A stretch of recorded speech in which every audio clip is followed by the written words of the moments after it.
Seriously, the first war has to be the war on self. You and me and him and she and her and him need to know the white man is living inside of you. He is in your mind. With every book you studied in school, he snuffed inside the tiniest little crawl, this little fit in your head. And I don't know, maybe he has even entered our soul. We need to investigate. But we have a mission. The first mission, before you and I can get together, you need to get together with yourself, armed as. And what I'm trying to explain to you, ladies and gentlemen, is the real world that our children live in, not the ideal one that we want them to live in, not this wonderful world that we pray that will come here one day, but the real world that they have to live in. You want to know why they're acting so crazy? You want to know why they're doing the things that they're doing? Because we have not prepared them to live in this real world. We have sent them through 12 years of school teaching them this dumb stuff that doesn't work, and when they go out and try to apply it and get killed for it, we are not there to help them through.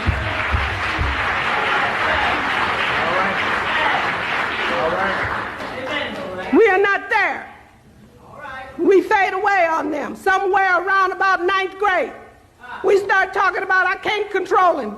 I can't do nothing with him. Get out of my house if you don't do what I tell you to do. And we abandon them to the mean streets and then cry because they get murdered. Understanding and intelligence is at this point all day, but if you just look around society and look at everyone's lives, you can see, okay, you didn't listen to this commandment, you broke this commandment, and this is how you ended up here and here and here. You choose to break this law and do this and drink like this. This is why your level of understanding and intelligence is at this level at this age. You get what I'm saying? Yep. So the issue is everyone is godless and no one wants God to be their forefront or the leader in their lives, and which is causing the effect that the children are getting left behind. The children are not getting looked at. That no one is understanding and looking at the children and understanding that these are black kids, that they're going to have to deal with the same pressures and the same bullshit that we have to deal with growing up in this world as black people. And we looked at these kids all year long, year after year after year, and all we did was just do Christmas, Halloween, Thanksgiving, no introducing in knowledge, no morals, no values, no principles, no etiquette, no what do you stand on, you fall for anything, none of that, but just more movies, more Netflix, more games, more vacations. You get where I'm going with this, right, Mom? Properly, because if you can agree, in the last decade, people's opinions and thoughts and feelings have not been respected clearly, and we can agree with that. That's just something that's apparent, you know. And it's been a cost. Syntasia for years didn't want to care about God, didn't want to listen to anything that had to say about black excellence, black consciousness, and look at how Syntasia is right now. Her daughter does not want to stay under the same roof as her because Syntasia is disagreeable to live with in peace. This is what I'm just trying to show everybody is the reason why these kids, Davina, the kids, the D'Angelo, and is because the people who are over them are in misguidance, are under a false understanding of how to operate as the position that they are in. They are under a false pretense in the things that they choose to say out their mouth, what they want the kids to learn, how they want the kids to act. So because they are under a false pretense of thinking that they are adequate enough, which they aren't, it is causing this disruption.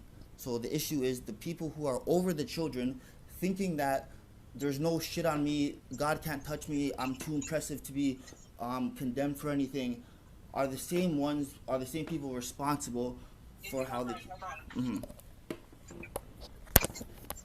Yeah, so but what I'm saying, I'm not pointing the blame or placing the blame on anybody. All I'm saying is we have to figure out what was in the minds of the people in charge, what was in their minds, their understanding that allowed this kind of behavior to transpire and go on for so long without it being checked. Yep, I don't know. That's the answer I can't tell you. And so the answer, if you can just understand, the answer I'm giving you is the reason why that happened is because the people who were over the children in charge did not have a relationship with God, did not have a relationship with obeying God, and that's there's no other cause. There's no other cause to the issue. It's simple as that. It's because the relationship that they did not have with the principles and obedience to God, and that's all it is. Because just for example, Mom, hypothetically, show me a person. Met him, and already had a PhD, and when he started going into intellectual recesses to pull up information and to make points, it's really quite stunning. But it wasn't a display for ego. It was a display to make sure that he imparted information that would convince the listener that his mission was valuable and valid. And I listened to him quite taken with his honesty, with his forthrightedness, deeply struck by the enormity of his intellectual gift. I mean, he was just 24 when I met him, and already had a PhD.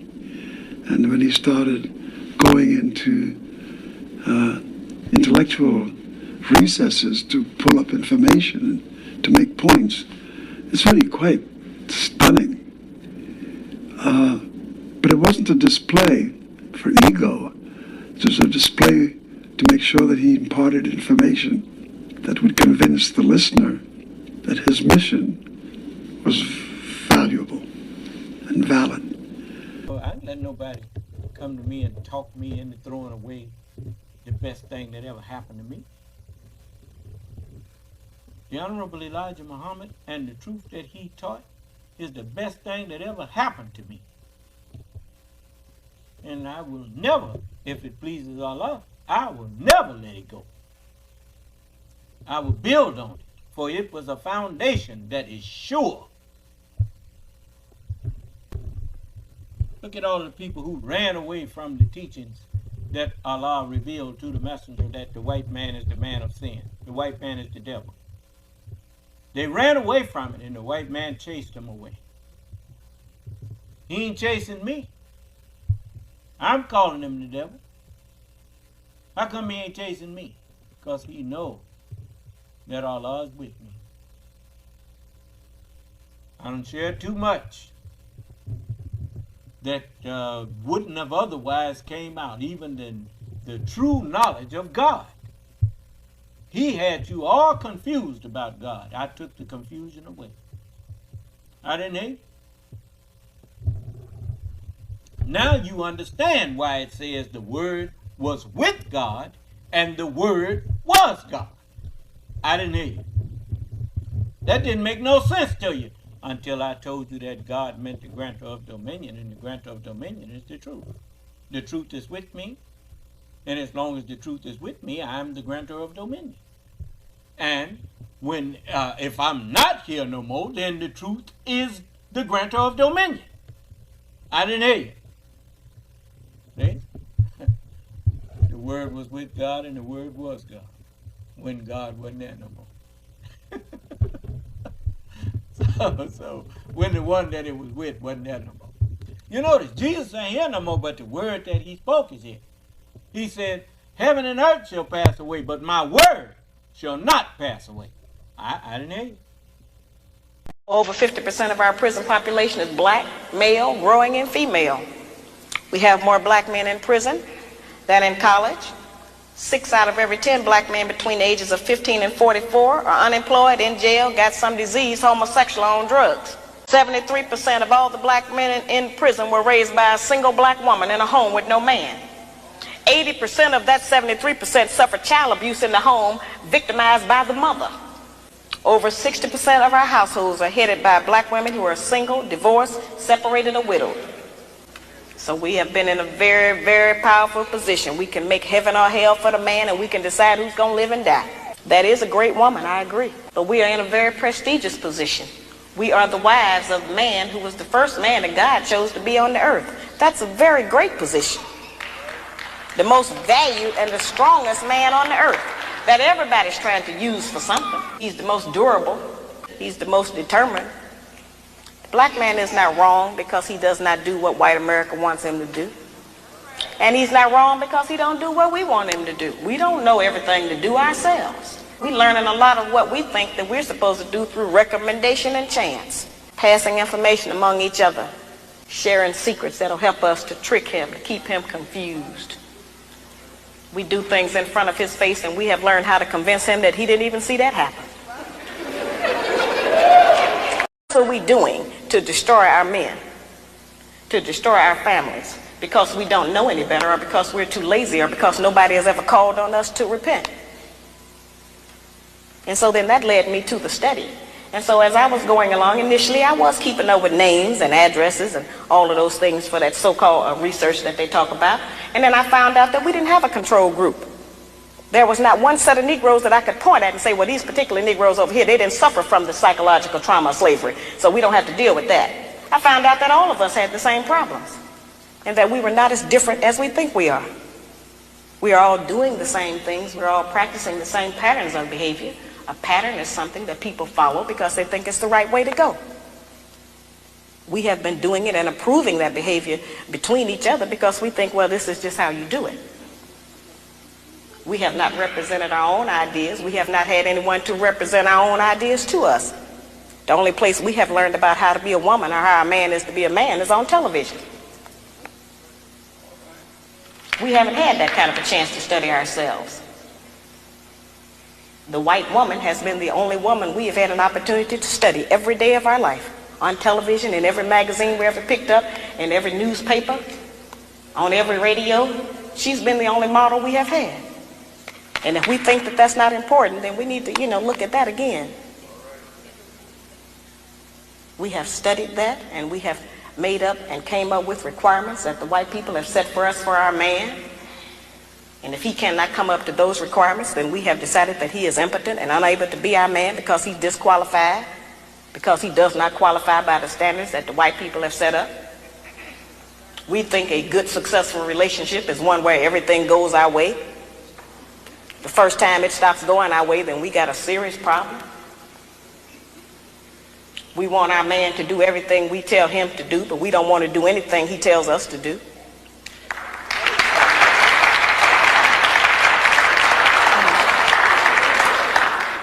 Yeah, it's hard language. And all of our so-called educated class together have never come up with an agenda that brought the people together to try to improve their condition like the Black Man's Guide. Not a one of them have ever had a program that got all of the black people talking, got all of them out. Made everybody decide to make a comment whether they wanted to or not. People are compelled to testify all over the country. I can't walk the street.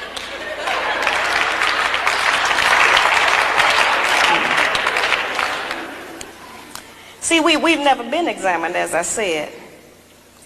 In the breakdown of every relationship, each party in the relationship shares 1/2 the responsibility. That's 50% of the responsibility. So yes, the black man is 50% responsible for the breakdown of our relationships.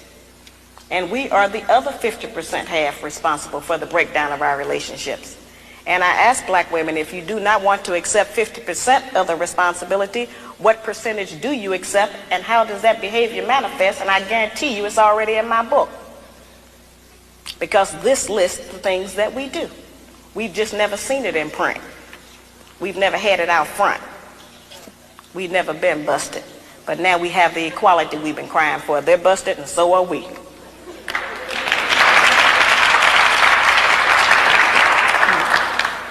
I teach that slavery tampered with nature. When I say that slavery tampered with nature, I mean that a major rite of passage for every male mammal is to provide and protect for a female and her young.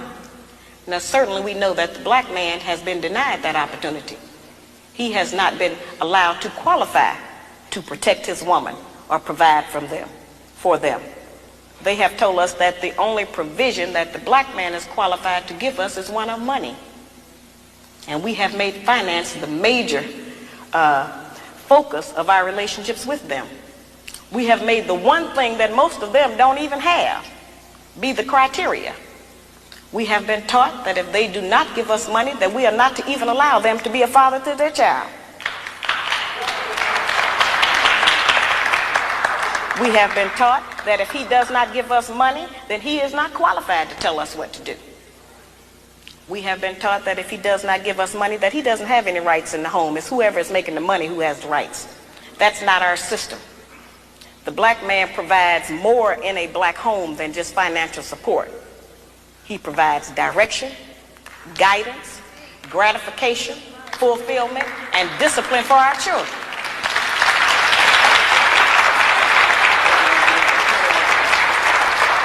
Those are the principles that are missing in our home today, which is why our children are savage in the streets. We see those children out there sometimes acting wild and uncivilized and disrespectful because they don't respect anyone, because we didn't teach them any respect. We didn't know how. And a lot of times we look at them and we say, yeah, they're out there doing this, and we act like that they dropped down out of the sky. But those are our children. We birthed them up out of our womb. They belong to us.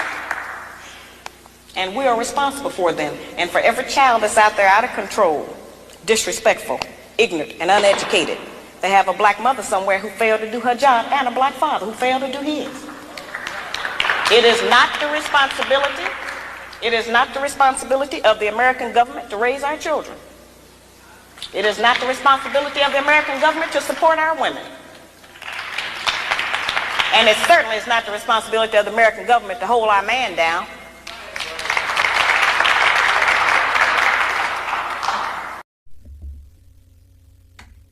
If you don't think that he's walking on the right road, I'm quite sure you don't agree that he'll get to the right place.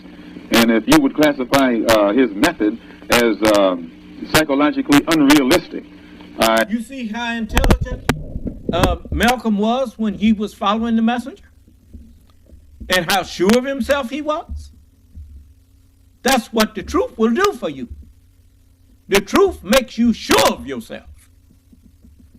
As it says in the book, let me show you.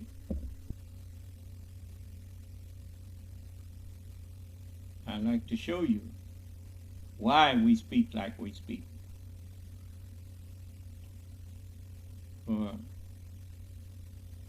Lots of times people, they think that you overspoken yourself. In 2 Timothy, look what it says in the first chapter. 2 Timothy. Let's see here. I didn't go back far enough here.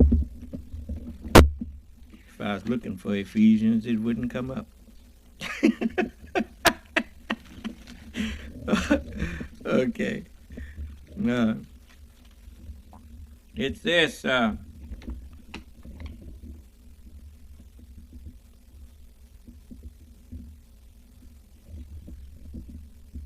this is the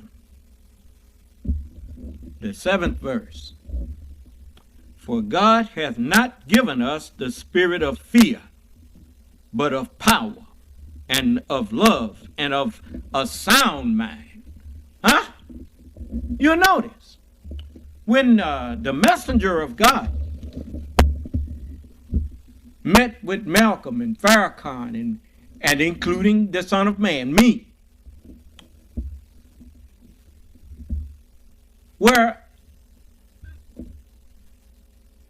all Negroes in this country used to be scared to say the things that we was full of fear.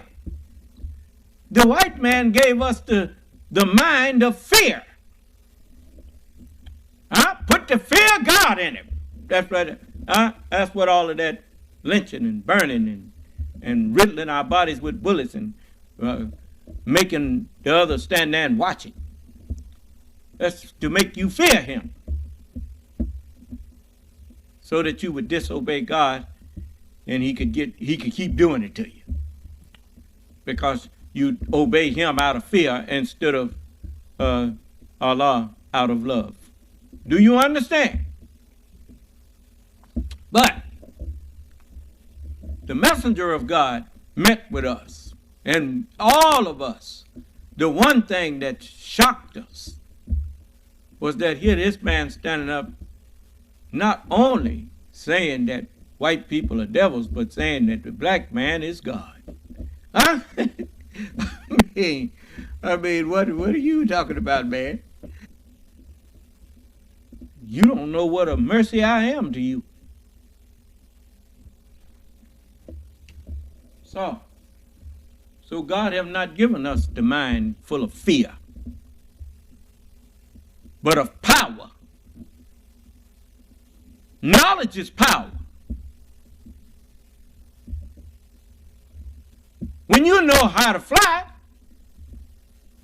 you ain't scared to go up in a plane.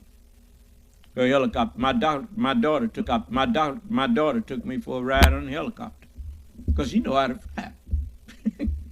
Do you understand? He was on the wrong path, so all praise is due to Allah. So Dr. King, he was on the wrong path, and you know what they say about the road to hell. Don't matter how good your intentions are, if you're on the wrong road. Huh? If your way of achieving something is wrong, then, if, for instance, you don't say you want equality with white people, and on the other hand, don't want your own country. If you really wanted equality with white people, you would want your own country. So, no, you don't want equality with white people. You want the same rights that white people have in white people's country. And they're not going to give you that. No.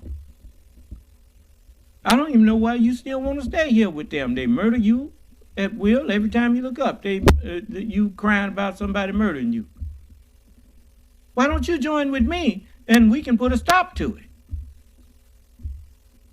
He won't have to get after me about going after his woman. I don't want his woman. The black woman is good enough for me. I'm not interested in integrating his school. We set up our own school and teach our own children. Huh? And he can build all the suburbs he wants. I'm not going to try to move over there with him. He can keep his neighborhood as lily white as he wants. And just don't be coming over here messing with me when I'm building my own. Answer that. Because what? Because he ain't the one. The messenger told all of them, regardless to the wisdom that was on that blackboard, with the black man hanging on a tree under the American flag and under Christianity and a cross, and under that the caption said, slavery, suffering, and death. That's what we received in this country under Christianity. Slavery. The Christian Knights of the Ku Klux Klan. What you think Putin meant when he said a useful idiot? You better look up Cretan. Cretan. I'm going to look it up for you. I know you. Because you try to pretend it ain't there.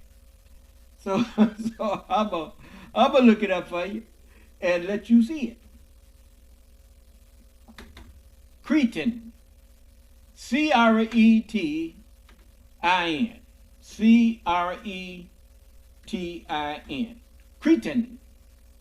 Let's see here. A person with Cretanism. a person considered to be foolish or unintelligent. Let's go on. Let's see. Cretin. In pathology, old-fashioned, a person afflicted with cretinism. Offensive, a person considered to be extremely stupid. Boy, that's pretty rough, ain't it? Let's see here. A person affected with cretinism. A stupid, obtuse. I heard that term obtuse the first time when I was looking at provincial. It's called cretin, C-R-E-T-I-N. And then it says cretin, a human being. Literally, then it says Christian, C-H-R-I-S-T-I-A-N. Hence, one who is human despite deformities. Now you see why they threw Christians to the lions? They threw them to the lions because they thought they were crazy. Do you understand? They didn't have no mental institutions back then, so they thought they was possessed of devils. They was crazy. So they watched them get torn up by lions, and they call them Christians. That's why in Antioch, they call people who believed that folks were going to die and come back, they call them Christians. They said, that's one of them Christians. And they didn't mean nothing good by it. But these people, they call themselves Christians and don't know what Putin meant when he said a useful idiot. Because that's one of the definitions of cretin, is idiot. He could have just as easily said a useful Christian. And they would have picked up on it. But he simply called Donald Trump and people like him useful idiots. Do you understand? So, you got to be an idiot to be in a country that made you wealthy and you had it made, and then you try to burn that house down that made you wealthy. You're an idiot. So, anyway, let's see here. A person of subnormal intelligence. In order to be even Donald Trump's own niece, who is a psychologist, I think she has a degree in psychology, she said he's a narcissist. That's just another way of saying that he's not all there. His intelligence is subnormal, is below normal. You cannot claim to have high intelligence and be selfish, because your selfishness, if you were intelligent, you would realize that your selfishness is holding you back. Because even wealthy people, they understand that, as it says, in order to make money, you have to spend money. So in order to make money, you can't be a tightwad. You got to be willing to invest that money. Money don't do you no good until you spend it or invest it. Then, and even when you spend it, if you are wise, even your spending of it is an investment. So, but people, that holds true with selfishness and niggardliness. Selfishness and niggardliness is a form of narcissism. You only think about yourself. And so if something, for instance, when people see that the Affordable Care Act was helping not just white people, it was helping black people, brown people, yellow people in America. It was helping all the people in America. They got upset. We don't want the niggers to be helped. And so they were willing to try to do away with it, even though it was helping them. And so it's much that you use that term Christian, and most people didn't never know that Christian and Cretan meant the same thing. And so, you know, it is that most people didn't even look up the term Negro and Necro. Necro, Negroe.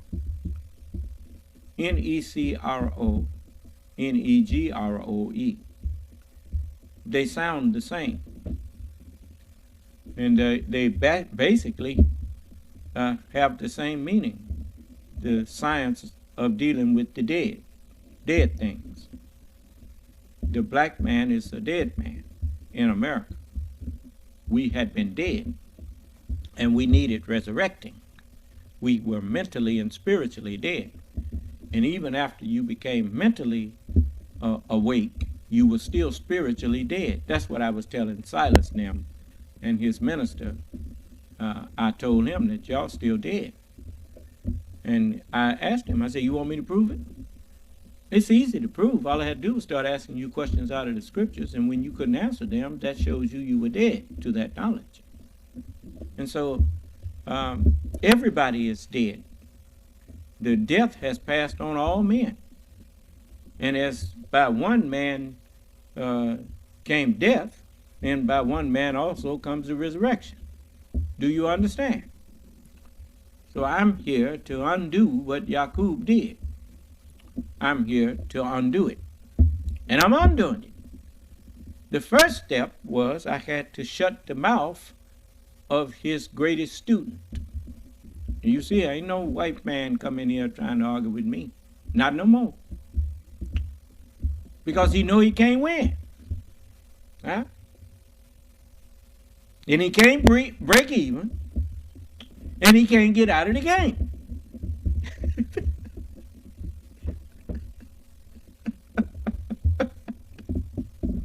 That's a song on the Wiz.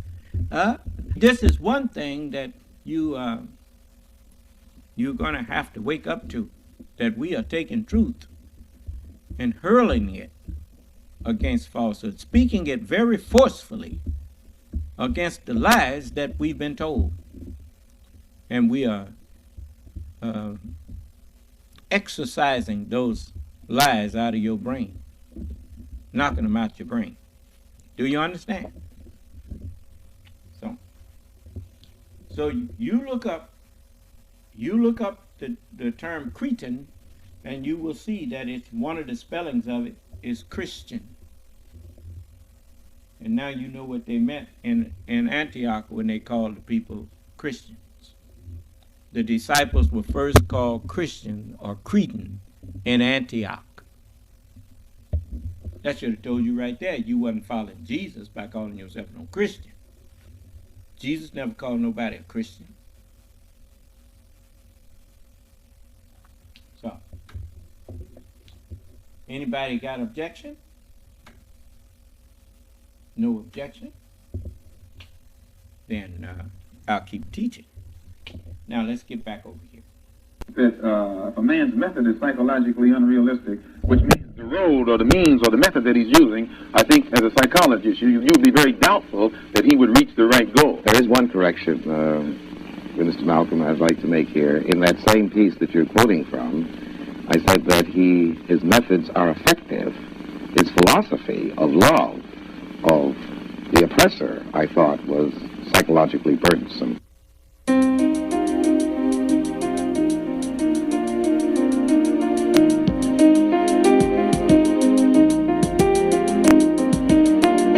It seems right to me name is death.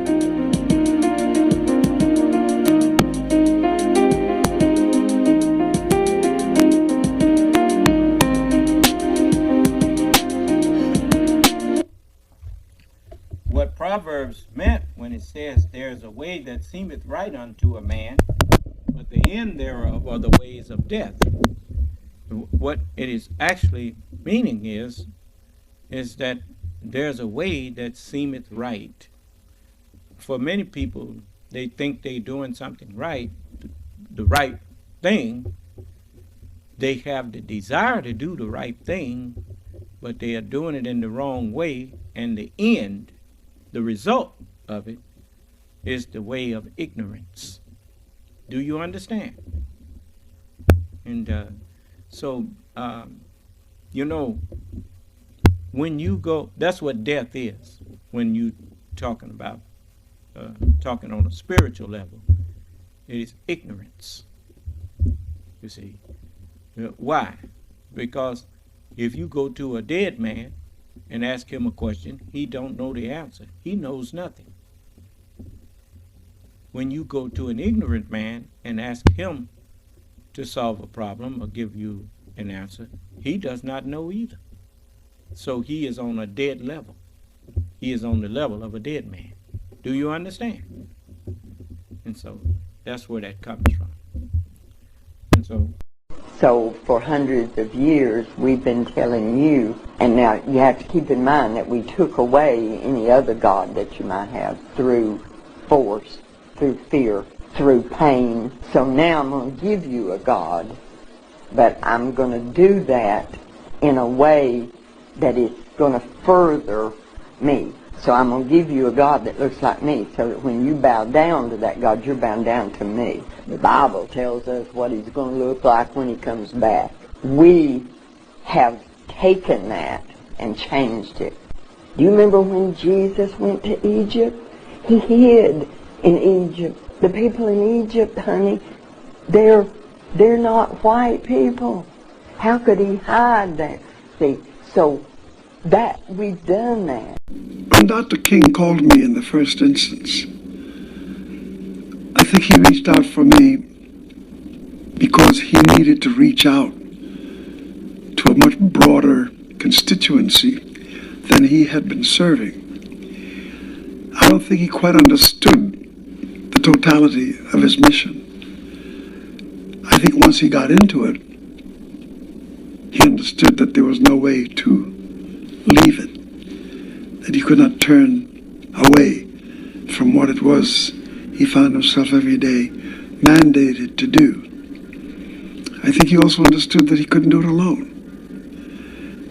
It was too vast, too much, and that he needed to have at his side and at his beck and call those whom he could trust, those whom he could rely on, those who had the discipline and the strength to step into this fray and not be turned away from it too easily. And when I met him, he said as much in that little room in the basement of the church. He said, you know, I don't know all that will be. Some instances, the mystery is far greater than one could imagine. I don't know where this goes. All I do know is that I am compelled to go with it. And you see, that's what happens when you, as I told you, white people started the civil rights movement. And that integration stuff. That was their answer to the Honorable Elijah Muhammad, saying that we want freedom, a full and complete freedom. We want land.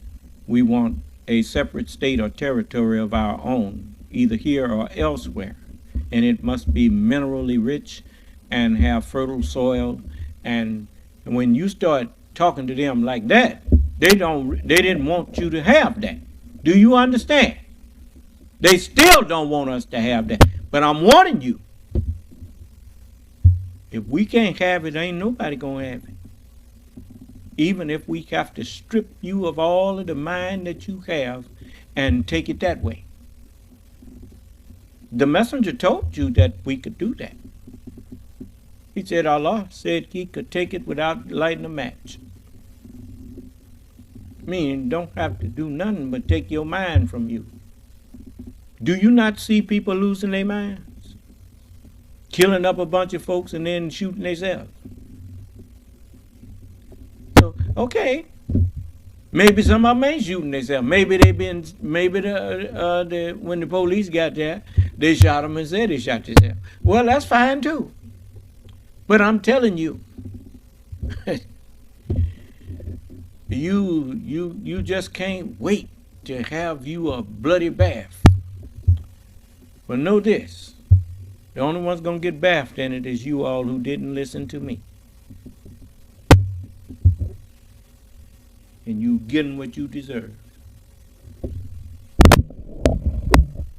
I'm not too sure that I'll always be making the correct decision, that I'll make the right choice. I'm going to need a lot of voices and hearts and minds to help with this journey.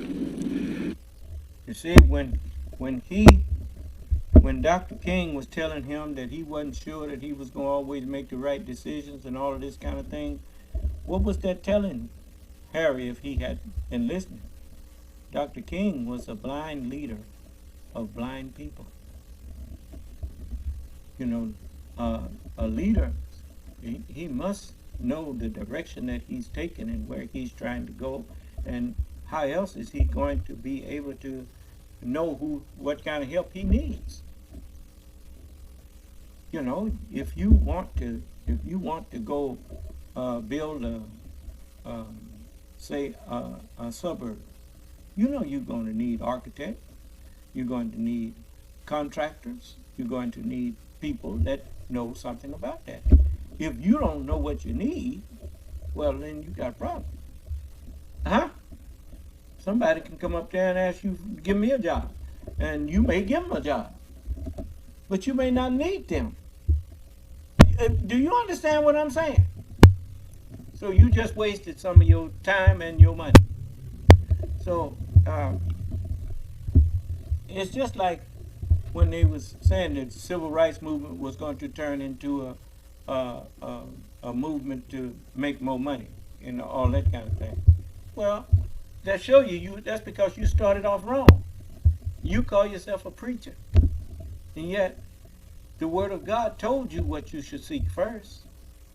It says, seek first the kingdom of God, the understanding of righteousness, and then all these other things will be added unto you.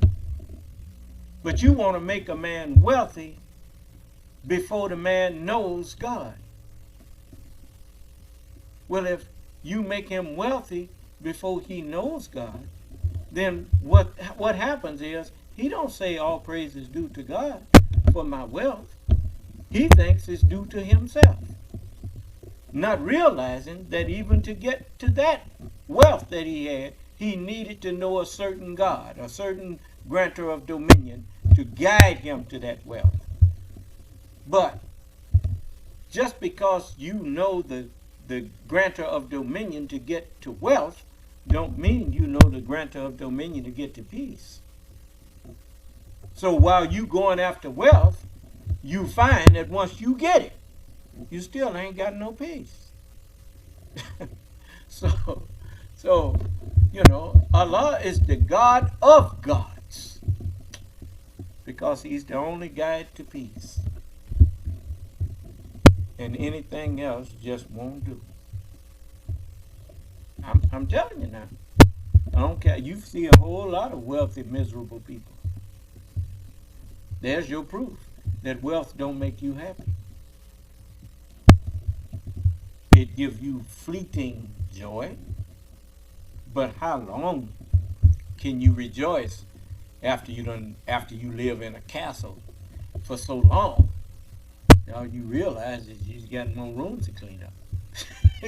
And you know, I mean, you know, it's just, you know, pretty soon it gets routine, and you realize that it's just an old big house with beautiful furniture and stuff in it, but it don't do nothing for you as far as peace goes.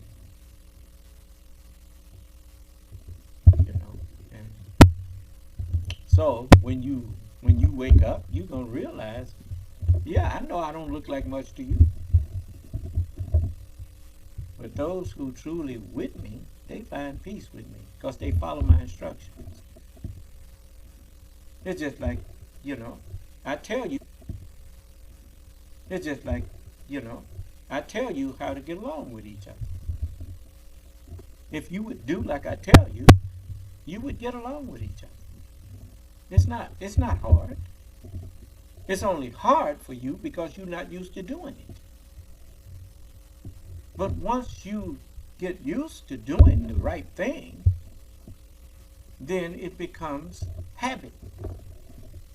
Peace, as the messenger said, above all man's habits, peace is the most satisfying of his life.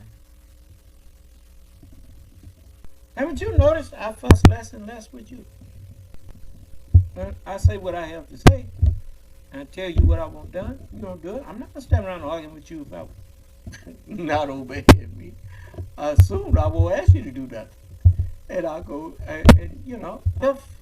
if you're my follower, then you seek the way through me. And then I tell you what to do, and you go do that. And you find that my way is the best way. But if you don't, well, that's you. But nevertheless, I have learned that everyone has a free will. And that means everyone has a keeper over them. I can't be your keeper. No man comes with two minds. So, I'm your leader. I'm your teacher. And I'm only that if you will it to be. Do you understand? And if you will it to be, then you are at peace, obeying me, because it was your will to follow me. Do you understand? You see?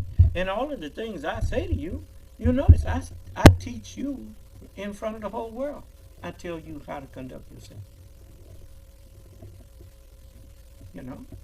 It's like I tell, just like me. When I